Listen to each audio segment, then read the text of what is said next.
Marshall entrou depressa no porão da delegacia de Ashton e imediatamente desejou poder desligar o nariz e os ouvidos. Além da porta cheia de grades que levava à ala das celas, os ruídos e odores que emanavam das celas não diferiam muito dos do parque de diversões da noite anterior.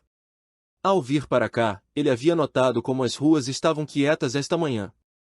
Não era de admirar, todo o barulho tinha vindo parar dentro dessa meia dúzia de celas de pintura descascando, embutidas em concreto frio e ressonante. Aqui estavam todos os drogados, vândalos, desordeiros, bêbados e vagabundos que a polícia tinha podido arrebanhar da face da cidade, recolhidos no que mais parecia um zoológico superlotado. Alguns estavam transformando aquilo numa festa, jogando pôquer por cigarros, usando cartas todas marcadas de dedos e tentando sobrepujar os outros nas narrativas de aventuras ilícitas. Perto do fim das celas, um bando de jovens machos dirigia comentários obscenos a uma gaiolada de prostitutas que não tinham lugar melhor para serem trancafiadas. Outros simplesmente se amontoavam pelos cantos em estado de embriaguez ou afundados em depressão, ou as duas coisas. Os remanescentes olhavam-nos fixamente por detrás das grades, fazendo comentários maliciosos, pedindo ninharias. Ele ficou contente por ter deixado Kate na entrada. Jimmy Dunlop, o novo assistente do delegado, estava estacionado fielmente à mesa da guarda, preenchendo formulários e bebendo café forte. "Ei, Sr. Hogan", disse ele, "o senhor veio logo." "Eu não podia esperar, e não vou esperar", disse, bruscamente. Não se estava sentindo bem. Este havia sido seu primeiro festival, e só isso já era um mal em si, mas ele jamais esperou, jamais sonhou com um tal prolongamento da agonia. Qual uma torre, ele se elevou à frente da mesa, sua robusta figura inclinando-se para a frente a fim de acentuar a sua impaciência. "E então?" insistiu. Estou aqui para tirar a minha repórter da cadeia." "Claro, sei disso." "Trouxe a permissão?" "Olhe aqui. Acabei de pagar aqueles engraçadinhos lá em cima. Eles disseram que ligariam aqui para baixo." "Bem, não fiquei sabendo de nada, e preciso da autorização." "Jimmy." "O que é?" "Seu telefone está fora do gancho." "Oh." Marshall colocou o telefone à frente do guarda com tanta força que fez o telefone tilintar de dor. "Ligue para eles." Marshall endireitou-se, viu Jimmy discar o número errado, discar novamente, tentar completar a ligação. Ele combina bem com o resto da cidade, pensou Marshall, passando nervosamente os dedos pelos cabelos vermelhos que começavam a ficar grisalhos. Ora, claro que era uma cidade simpática. Engraçadinha, talvez um tanto estúpida, meio como um garotão desajeitado que está sempre se metendo em encrencas. As coisas não eram tão melhores assim na cidade grande, tentou lembrar a si mesmo. "Ah, Sr. Hogan", disse Jimmy, com a mão sobre o bocal, "com quem foi que o senhor falou?" "Kinney." "Sargento Kinney, por favor." Marshall estava impaciente. "Passe-me a chave da porta. Quero que ela saiba que estou aqui." Jimmy deu-lhe a chave. Já havia discutido com Marshall Hogan antes. Uma onda de fingidas boas-vindas jorrou das celas, acompanhada de tocos de cigarros e o som de marchas assobiadas enquanto ele passava. Ele não perdeu tempo em achar a cela que procurava. "Muito bem, Kruger, sei que você está aí dentro." "Venha pegar-me, Hogan", veio a resposta, dada por uma voz feminina desesperada e algo ultrajada lá dos fundos. "Bem, estenda o braço, acene para mim, faça alguma coisa." Uma mão apareceu entre os corpos e grades e acenou-lhe com desespero. Ele foi até lá, deu-lhe uma pancadinha na palma, e achou-se face a face com Berenice Kruger, detenta, sua melhor colunista e repórter. Ela era uma jovem e atraente mulher de seus 25 ou 26 anos, com cabelos castanhos em desordem e óculos grandes, de aro de metal, agora manchados. Ela tinha obviamente passado uma noite difícil e no momento estava na companhia de pelo menos uma dúzia de mulheres, algumas mais velhas, algumas chocantemente jovens, a maioria prostitutas apanhadas pelo camburão da polícia. Marshall não sabia se ria ou cuspia. "Não vou poupar palavras, você está com uma cara horrorosa", disse ele. "Está apenas de acordo com a minha profissão. Sou uma prostituta agora." É sim, Uma de nós, entoou uma moça rechonchuda. Marshall fez uma careta e abanou a cabeça. Que tipo de perguntas você andou fazendo por lá? No momento, nenhuma piada tem graça. Nenhuma história do que aconteceu na noite passada é engraçada. Não estou rindo, estou fervendo. Aquele serviço era um insulto em primeiro lugar. Olhe, alguém tinha de escrever sobre a folia. Mas nós acertamos em cheio no nosso prognóstico. Certamente não havia nada de novo debaixo do sol, nem da lua, por assim dizer. Você foi presa, ofereceu ele. Por querer agarrar o leitor com uma isca escandalosa. O que mais havia para se escrever? Vamos, leia para mim o que escreveu. Uma espanhola no fundo da cela ofereceu. Ela tentou fazer negócio usando o truque errado, e todas as celas arrebentaram em gargalhadas e vaias. Exijo ser posta em liberdade, disse Berenice, furiosa. E você pisou em cola? Faça algo. Jimmy está telefonando a Kinney. Paguei sua fiança. Vamos tirá-la daqui. Berenice esperou um pouco até conseguir esfriar e então relatou, respondendo às suas perguntas. Eu estava fazendo entrevistas locais, tentando obter algumas boas fotos, boas declarações, boa qualquer coisa. Assumo que Nancy e Rose aqui. Ela olhou em direção a duas jovens que poderiam ter sido gêmeas, e elas sorriram para Marshall, ficaram querendo saber o que eu estava fazendo, circunavegando constantemente pela área do carnaval com cara de perdida. Elas puxaram uma conversa que realmente não levou a nada do ponto de vista de notícias, mas que nos meteu as três em apuros quando Nancy quis passar a cantada num tira disfarçado e acabamos indo parar em cana todas juntas.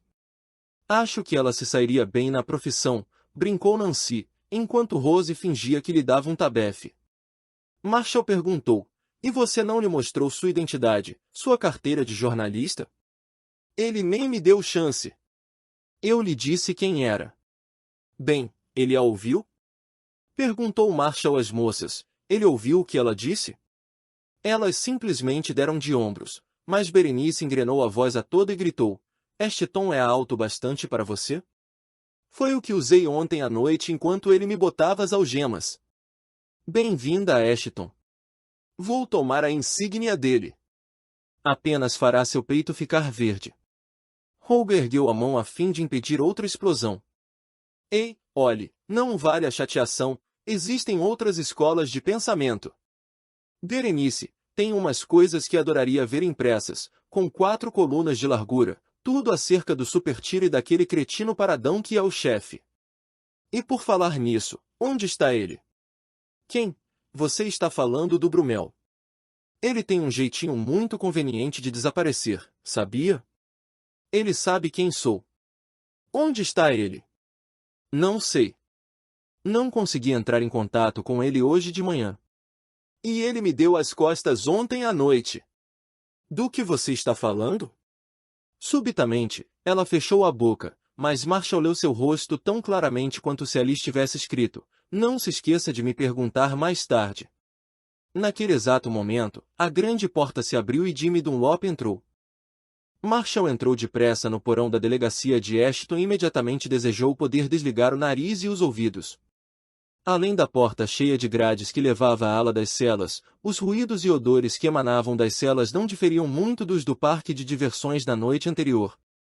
Ao vir para cá, ele havia notado como as ruas estavam quietas esta manhã. Não era de admirar, todo o barulho tinha vindo parar dentro dessa meia dúzia de celas de pintura descascando, embutidas em concreto frio e ressonante. Aqui estavam todos os drogados, vândalos, desordeiros, bêbados e vagabundos que a polícia tinha podido arrebanhar da face da cidade, recolhidos no que mais parecia um zoológico superlotado. Alguns estavam transformando aquilo numa festa, jogando pôquer por cigarros, usando cartas todas marcadas de dedos e tentando sobrepujar os outros nas narrativas de aventuras ilícitas. Perto do fim das celas, um bando de jovens machos dirigia comentários obscenos a uma gaiolada de prostitutas que não tinham lugar melhor para serem trancafiadas. Outros simplesmente se amontoavam pelos cantos em estado de embriaguez ou afundados em depressão, ou as duas coisas. Os remanescentes olhavam-nos fixamente por detrás das grades, fazendo comentários maliciosos, pedindo ninharias. Ele ficou contente por ter deixado Kate na entrada. Jimmy Dunlop, o novo assistente do delegado, estava estacionado fielmente à mesa da guarda, preenchendo formulários e bebendo café forte. Ei, Sr. Hogan, disse ele, o senhor veio logo.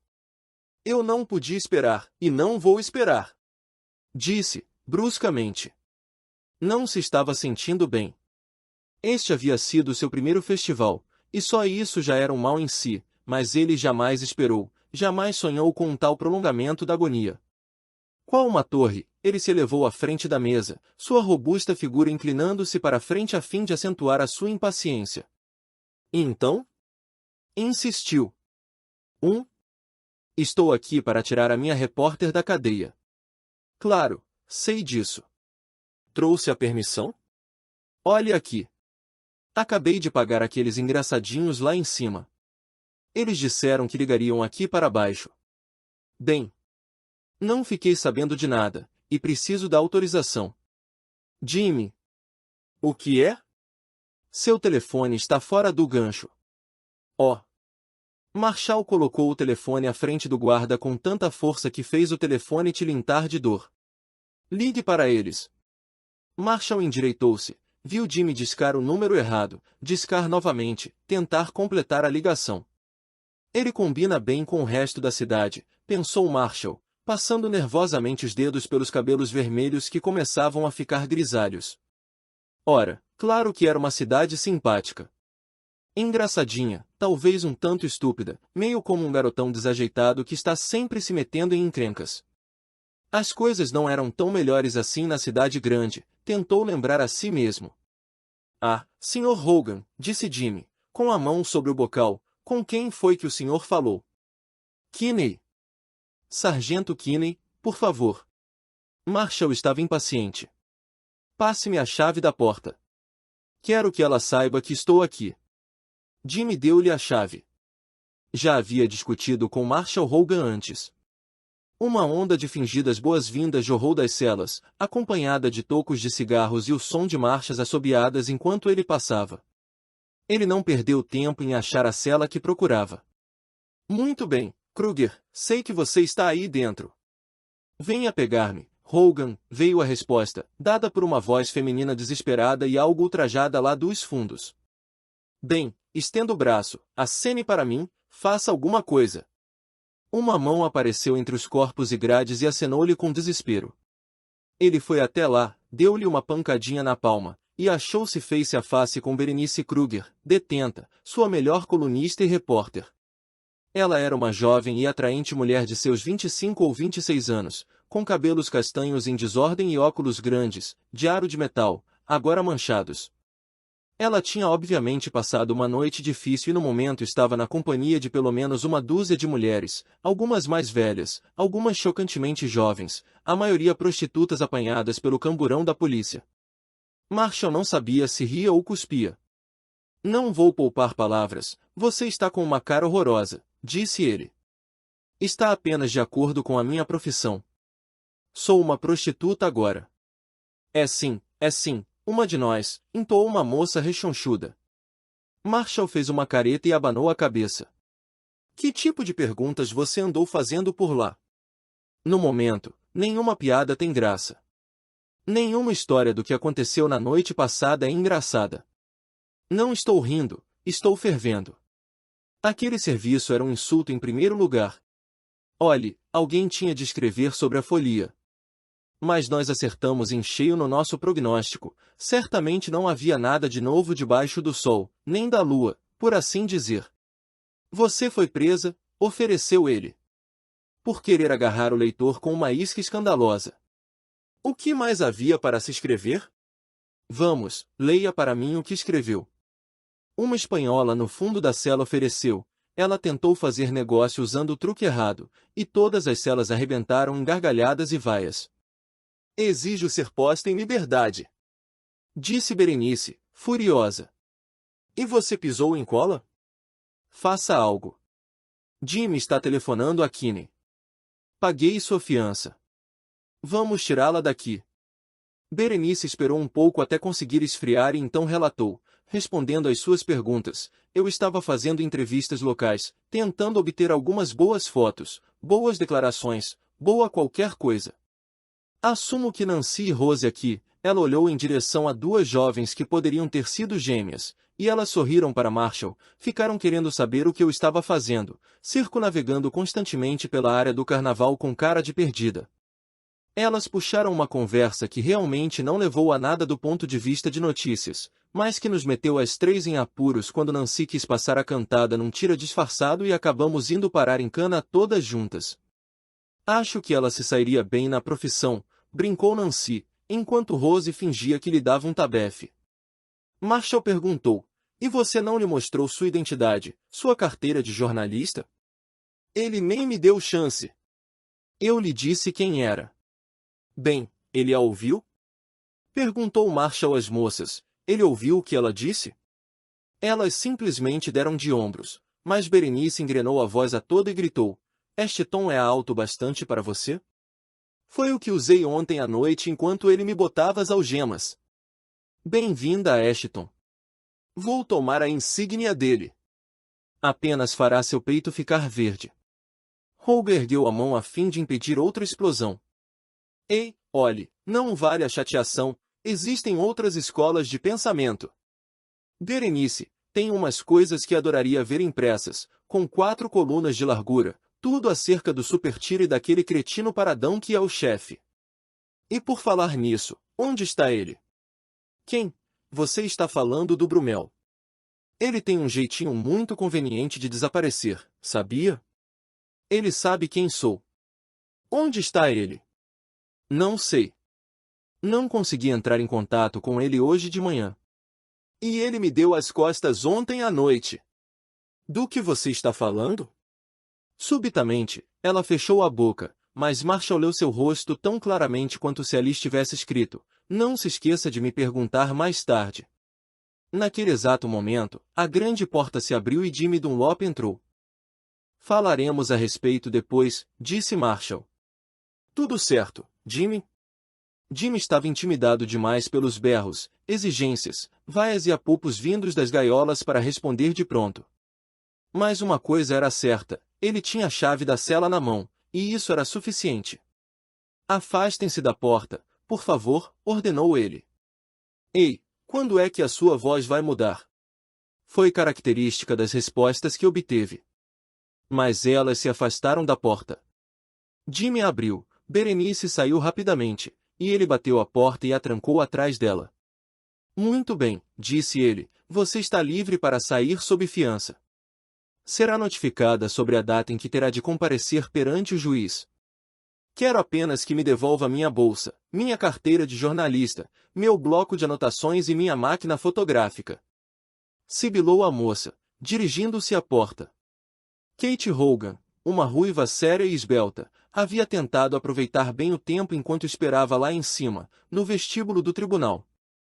Havia muito o que observar aqui depois do festival, embora certamente nada que fosse agradável, alguns miseráveis sendo escoltados ou arrastados para dentro, lutando contra as algemas o tempo todo e despejando obscenidades. Muitos outros estavam sendo soltos nessa hora após uma noite passada atrás das grades. Parecia quase a mudança de turnos em alguma fábrica bizarra, o primeiro turno saindo, algo desapontado, seus minguados pertences ainda em saquinhos de papel, e o segundo turno entrando, todo manietado e indignado.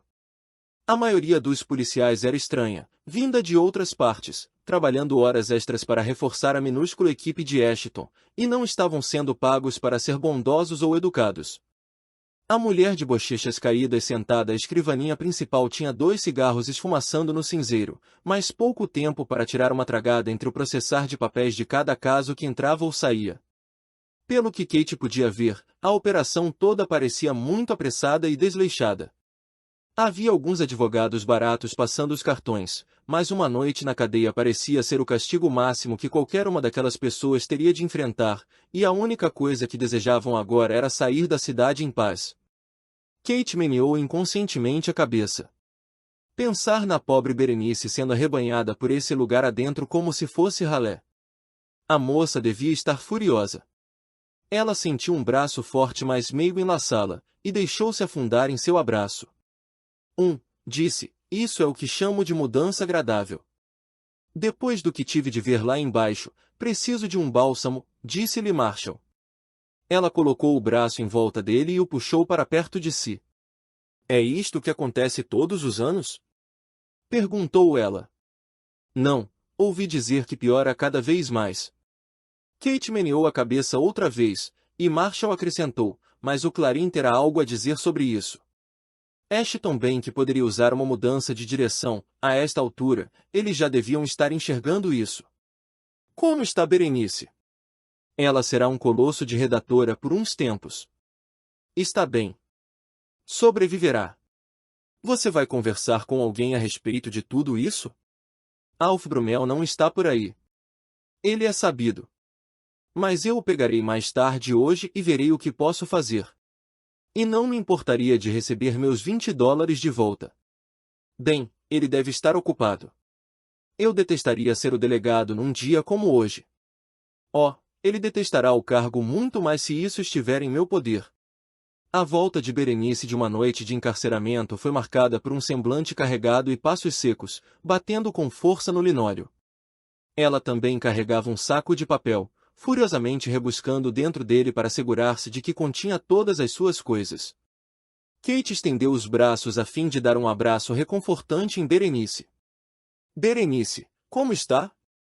Brumel é um nome que logo será lama, o nome do prefeito será estéril, e não poderei imprimir o que o nome daquele tira será. Estou indignada, posso estar constipada e preciso desesperadamente de um banho. Olhe, disse Marshall, desconte a raiva na máquina de escrever, dê uns tapas nas moscas. Preciso dessa história do festival para a edição de terça-feira. Berenice imediatamente rebuscou os bolsos e puxou para fora um punhado de papel higiênico amassado, colocando-o com força na mão de Marshall. Sua fiel repórter, sempre a postos, disse ela. O que mais havia para fazer lá além de olhar a parede descascar e esperar em fila a minha vez de usar o vaso sanitário? Desconfio que vai achar toda a reportagem bem descritiva, e dei um jeito de inserir algumas entrevistas em loco com umas prostitutas presas para dar mais sabor. Quem sabe? Talvez uma reportagem dessas faça a esta cidade perguntar-se onde chegou. Alguma foto? Perguntou Marshall. A moça entregou-lhe um rolo de filme. Você deve encontrar algo aí que possa usar. Ainda estou com o filme na máquina, mas esse é de interesse pessoal para mim. Marshall sorriu. Estava bem impressionado. Tire folga hoje, por minha conta. As coisas parecerão melhores amanhã. Talvez até lá eu já tenha recobrado minha objetividade profissional. Vai cheirar melhor. Marshall, disse Kate. Tudo bem, disse Berenice. Ele me joga esse tipo de coisa o tempo todo. A essa altura, ela havia apanhado a bolsa, a carteira de jornalista e a máquina e jogou vingativamente o saco da papel amassado numa lata de lixo, perguntando, e como está a situação de transporte? Kate trouxe o seu carro, explicou Marshall. Se você lhe desse uma carona até a casa, seria melhor para mim. Tenho de ver se consigo resolver as coisas lá no jornal e depois vou tentar encontrar Brumel. Os pensamentos de Berenice engataram prontamente nessa marcha. Brumel, certo. Tenho de falar com você. Ela começou a arrastar Marshall para o lado antes que este pudesse dizer sim ou não, e ele conseguiu apenas dar uma olhada em Kate pedindo desculpas antes que Berenice e ele dobrassem um canto e ficassem fora de vista, perto dos banheiros. Berenice abaixou a voz. Se você vai falar com o delegado Brumel hoje, quero que fique sabendo o que eu sei. Além do óbvio. Que ele é um ordinário, um covarde e um cretino. Sim, além disso tudo. São pedaços, observações desconexas, mas talvez venham a ter sentido algum dia. Você disse que eu sou boa para enxergar detalhes. Acho que viu seu pastor e ele juntos na folia ontem à noite. O pastor Young? A Igreja Cristã Unida de Ashton, certo? Presidente do corpo local de pastores, endossa a tolerância religiosa e condena a crueldade para com animais. Sim, isso mesmo. Mas Brumel nem vai à sua igreja, vai? Não, ele vai àquela igreja pequenina. Eles estavam lá atrás da barraca dos dardos, em quase total escuridão, com 3 outras pessoas, uma loira, um velhote baixote e atarracado, e uma víbora que mais parecia um fantasma, de cabelos pretos e óculos escuros. Óculos escuros de noite! Marshall ainda não estava impressionado. Ela continuou como se estivesse tentando vender-lhe algo. Acho que cometi um pecado capital contra eles. Tirei uma foto, e, pelo que pude perceber, não gostaram nada.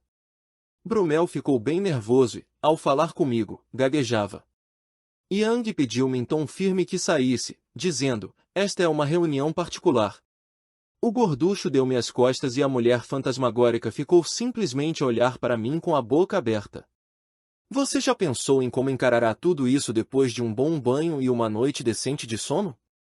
Espere eu terminar e então saberemos, está bem? Ora, foi logo depois daquele pequeno incidente que Nancy e Rose se agarraram a mim.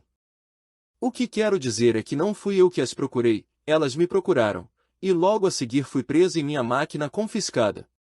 Ela percebeu que não estava conseguindo fazer que ele compreendesse. Ele olhava impaciente ao redor, o corpo já inclinado de volta na direção do vestíbulo. Está bem, só mais uma coisa, disse ela, tentando segurá-lo ali. Brumel estava lá, Marshall. Ele viu tudo. Tudo o quê? Eu ser presa. Eu estava tentando explicar quem era Altira, estava tentando mostrar-lhe minha carteira de jornalista, mas ele apenas me tomou a bolsa e a máquina e me algemou. Olhei para o lado da barraca de dardos de novo e vi Brumel observando tudo. Ele sumiu imediatamente, mas juro que o vi olhando tudo o que estava acontecendo. Marshall, repassei tudo o que aconteceu ontem à noite, e examinei tudo, e examinei novamente e acho, bem, não sei o que pensar, mas tem de significar alguma coisa. Para completar o cenário, aventurou Marshall, o filme da sua máquina sumiu. Berenice examinou a máquina. Oh, ainda está aqui, mas isso não quer dizer nada. Hogan deu um suspiro enquanto considerava o que ela havia dito. Está bem, tire o restante das fotos, e veja se arranja algo que possamos usar, certo? Depois revele o filme e então veremos. Podemos ir?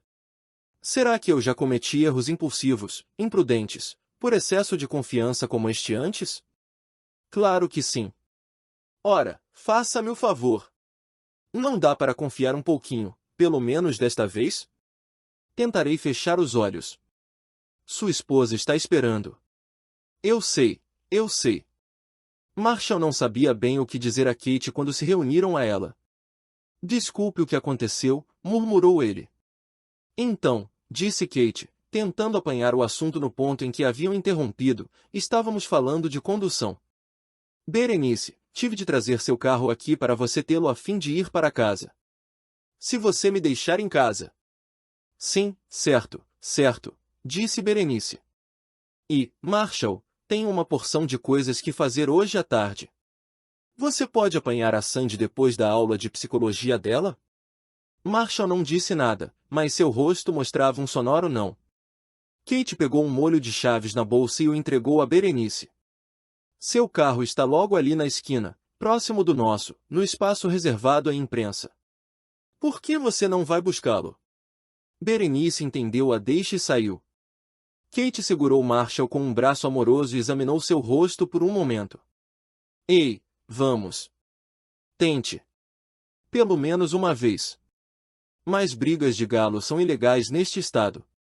Se quiser saber o que penso, ela puxou o pai. Não sei por onde começar, disse ele. Estar lá para apanhá-la significará algo.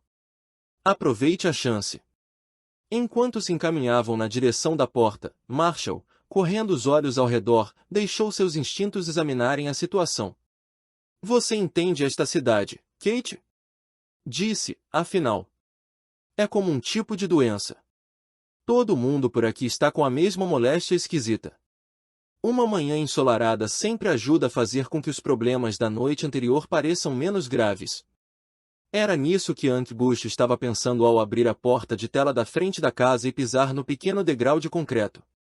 Ele morava numa casa de um quarto, de baixo aluguel, não longe da igreja, uma caixinha branca plantada numa esquina, paredes chanfradas por fora, com um pequeno quintal limitado por uma cerca viva, e um teto sujo.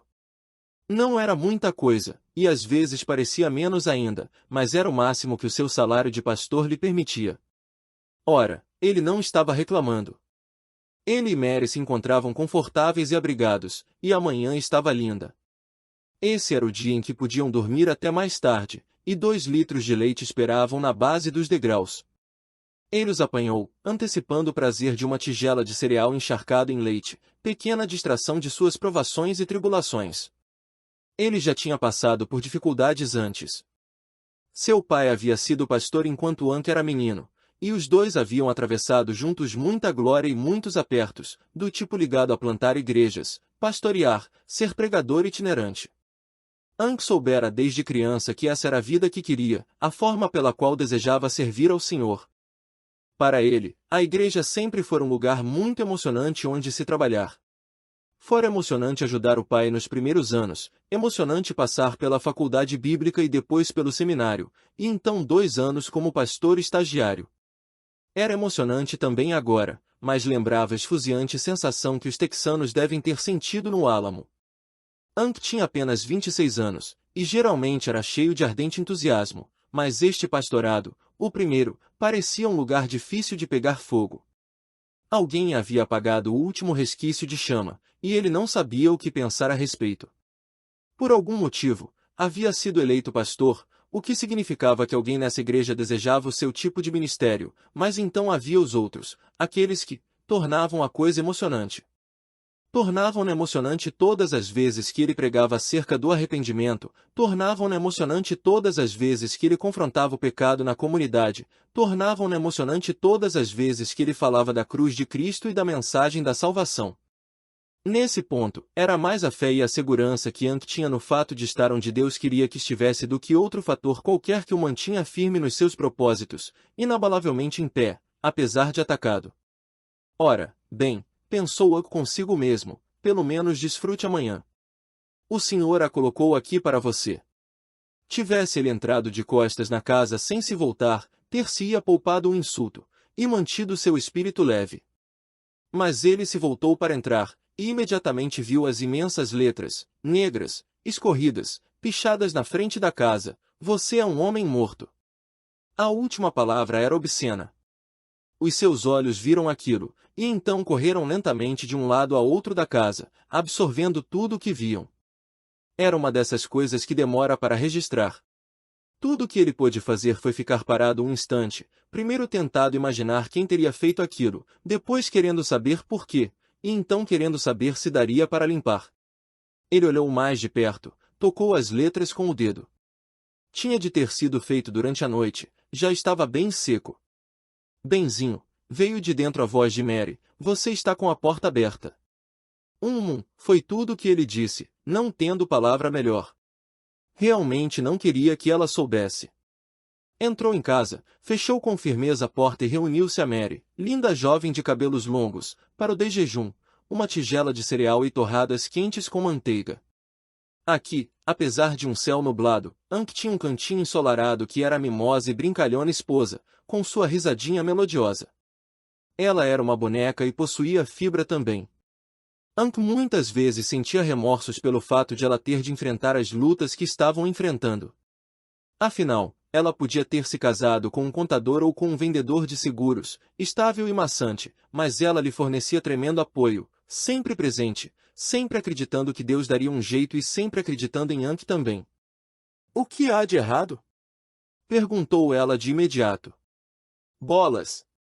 Faço o que posso para esconder, tento agir normalmente, mas mesmo assim ela percebe", pensou Ank. Começou ele a dizer. "Ainda chateado com a reunião do conselho? Aí está a sua saída, Bush." "Claro, um pouco. Nem ouvi você chegar ontem à noite." "A reunião durou até muito tarde?" "Não.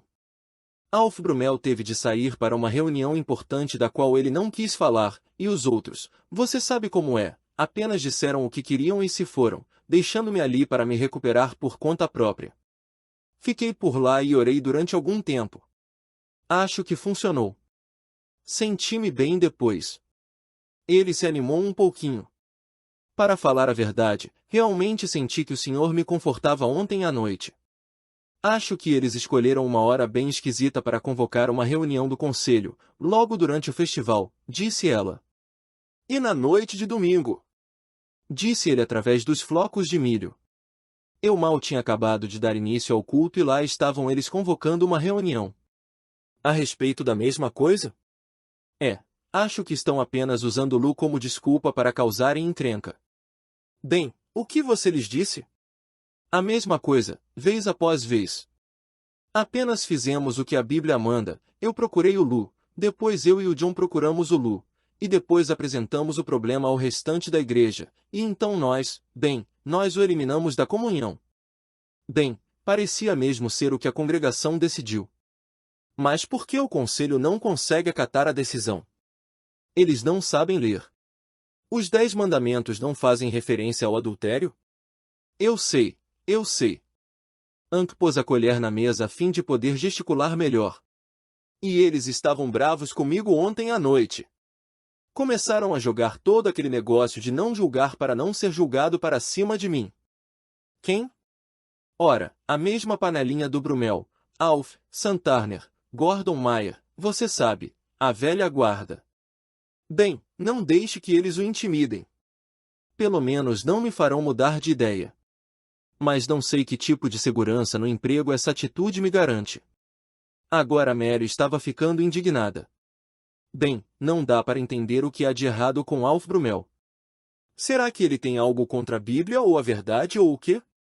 Se não fosse essa questão, certamente seria alguma outra coisa. Jesus o ama, Mary, acautelou Ant. Acontece que ele se acha sob pesada condenação, é culpado, é pecador, e sabe disso, e gente como nós sempre há de incomodar gente como ele. O pastor anterior pregou a palavra e Alf não gostou. Agora eu estou pregando a palavra e ele continua a não gostar. Ele tem muita influência na igreja, por isso acho que pensa que pode ditar o que sai do púlpito. Mas não pode, ora essa. Não no meu caso, pelo menos. Então por que ele não procura outra igreja? Ank estendeu o dedo, de modo dramático. Essa, cara esposa, é uma boa pergunta. Parece haver um método na loucura dele, como se fosse sua missão na vida destruir pastores. É apenas o quadro que eles pintam de você. Você não é assim. Sim, pintar. Você está pronta? Pronta para quê? Ank inspirou fundo, expeliu o ar, e então olhou para ela. Tivemos uns visitantes durante a noite. Eles picharam à frente da casa. O quê? Nossa casa? Bem, a casa do nosso senhorio. Ela se ergueu. Onde? Perguntou, dirigindo-se à porta da frente, os chinelos felpudos raspando na calçada. Oh, não! Ank juntou-se a ela e, juntos, absorveram o quadro. Ainda estava lá, mais real do que nunca. Ora, isso me deixa fula da vida! Declarou ela, mas agora estava chorando. O que fizemos para merecer isso? Acho que estávamos falando sobre esse assunto agora mesmo, sugeriu Ank. Mary não entendeu o que ele disse, mas tinha uma teoria própria, a mais óbvia de todas. Talvez o festival, ele sempre traz à tona o que há de pior nas pessoas. Ank tinha sua própria teoria, mas nada disse. Tinha de ser alguém da igreja, pensou. Ele havia sido chamado de uma porção de coisas, hipócrita, moloide, encrenqueiro ultramoralista. Havia até sido acusado de ser homossexual e de bater na esposa. Algum membro da igreja, enraivecido, podia ter pichado a parede, talvez um amigo de Lou Stanley, o adúltero, talvez o próprio Lou. Ele provavelmente jamais viria a saber, mas tudo bem. Deus sabia.